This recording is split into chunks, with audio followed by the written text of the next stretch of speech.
முழுக்க நேரம் அது 5:40 டு 6:20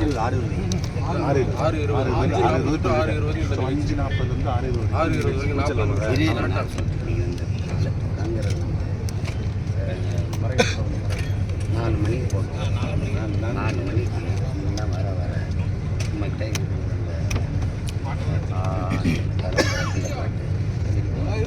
அப்புறம் அந்த பாட்டு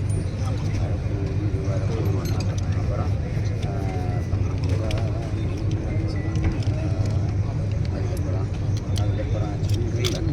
இன்னொரு பாட்டு, அதுக்கப்புறம் தலைவனை வந்து தேசமே மாதாவது இதுவே சரியாயிடும். அதுக்கப்புறம் பறை 4:30 ஆரம்பிச்சிட வேண்டியதான். 4 டு 4 மணிலேருந்து 4:30 வரைக்கும் போடுறோம். 4:30 மணிக்கு பறை எவ்வளோ நேரம்? 20 நிமிஷம் 10 நிமிஷம். அப்போ அரை மணி நேரம் 5 மணி ஆகிடும். அவங்க நிகழ்ச்சி 5 மணி ஆகிடும். அப்புறம் 5 அதுக்கப்புறம் அந்த 3 வீரக்கலை அது ஒரு 6 நிமிஷம் 12 நிமிஷம். அப்புறம் வீரக்கலை 12 நிமிஷம் வச்சுருக்கேன். 15 நிமிஷம். ஸோ 35 நிமிஷம் 5:35 நாடகம் வந்து 15 நிமிஷம் சொல்லியிருக்கேன். சரியா? நான் இதுவே 5:55 கொஞ்சம் குறைக்கணும். 6 மணிக்கு நான் 5 மணிக்கு கலை நிகழ்ச்சியை தொடங்கினேன். 5 மணிக்கு கலை நிகழ்ச்சியை தொடங்கினேன். 5:40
Good.